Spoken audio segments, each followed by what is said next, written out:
Number 10. The Pyramid Lie, the Forgotten Kingdom. If I say pyramids, you immediately think of Egypt. Well, history has lied to you. Sudan actually has nearly double the number of pyramids that Egypt has. While Egypt boasts around 138 pyramids, Sudan is home to over 250 ancient pyramids, mostly clustered in the desert of Meroe. These weren't built by Egyptians. They were built by the Black Pharaohs of the Kingdom of Kush, a powerful civilization that actually conquered and ruled Egypt for a century. These structures are steeper and smaller than the ones in Giza, but just as magnificent. They are the resting places of kings and queens who controlled the Nile thousands of years ago. But here is the tragic reality. They are empty. There are no tour buses, no souvenir shops, and no guides. Just wind and sand. Due to decades of conflict and instability, these wonders of humanity are completely abandoned. You can literally walk into a 3,000-year-old tomb and be the only person there. It is the loneliest archaeological treasure on the planet. Number 9. The Smoke Ritual, Dukhan. In Sudan, the spa isn't about water, it's about fire. There is a deeply rooted tradition called Dukhan. Before getting married and regularly afterwards to keep their husbands happy, women undergo a beauty ritual that would terrify a Western dermatologist. They strip naked and sit over a hole in the ground where special aromatic acacia wood, called tali, is burning. They cover themselves with thick wool blankets to trap the smoke and sit there for hours, sweating profusely. The result? The smoke dyes their skin a glowing, bright yellow-orange color. But it's not just about the color. The smoke impregnates their skin with a strong, distinct scent that is considered extremely aphrodisiac in Sudanese culture. It is practically mandatory. If a married woman stops doing Dukhan, society assumes she is divorced or in mourning. It is an extreme beauty standard, literally cooking your skin to be attractive. Number 8. The Curse of Gold. Sudan is rich, incredibly rich. The country is literally sitting on mountains of gold. It is the third largest gold producer in Africa. In a normal country, this would mean paved roads, hospitals, and schools. In Sudan, it means death. This gold is the fuel for the war. Most of the mines are not controlled by the government, but by ruthless militias, specifically the Rapid Support Forces, RSF. They force civilians to work in dangerous conditions to extract the gold, which is then smuggled out of the country, mostly to markets in Dubai or Russia. That stolen money is used to buy the missiles and machine guns that are destroying the country right now. It is a perfect, tragic cycle. The gold finances the war, and the war protects the gold. The resource that should have saved Sudan is the very thing destroying it. Number 7. Women who become husbands. In the Nilotic tribes along the southern border, gender rules are fluid in ways that would shock the West. There is a tradition known as woman-to-woman marriage. But this is not about homosexuality. It is about business and lineage. In these cultures, wealth is counted in cattle and children. If a woman is wealthy and has many cows, but she is barren and cannot have children, her family line is at risk of dying out. The solution? Society allows her to become a social man. She pays a dowry of cows and legally marries another younger woman. The young wife then has sex with selected male lovers. But, and this is the key, the children born from those unions do not belong to the biological father. They legally belong to the older woman, the female husband. She is the father on the birth certificate. She is the head of the household. It is a brilliant, if confusing, survival strategy to ensure that a woman's wealth and name survive death. Before we get to the number 1 spot and reveal the dark truth about the ghost marriages and the current war, hit that subscribe button. At Culture Shock, we show you the reality that mainstream news ignores. Join our community now. Number 6. The Ghost City, Khartoum.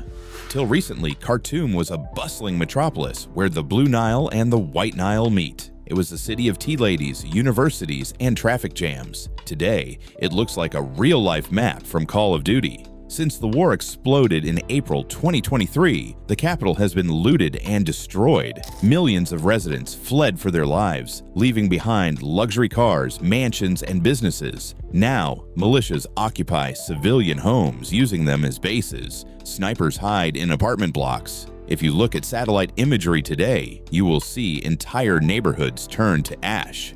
The silence in the streets is more terrifying than the noise of the bombs.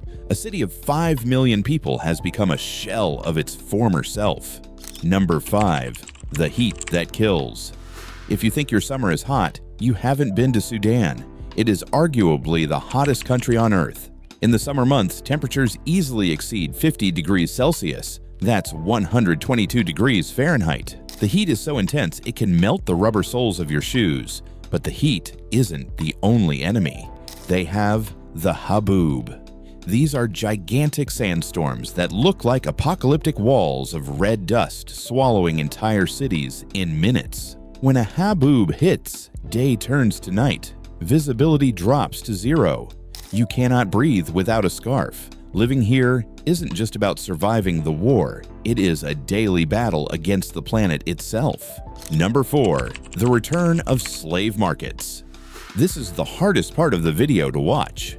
In the 21st century, we assume slavery is history. In Sudan, it has reportedly returned. The UN and human rights organizations have documented that in regions like Darfur, the ethnic cleansing has brought back the horrors of the slave trade. Militias capture women and girls from rival tribes. They are not treated as prisoners of war.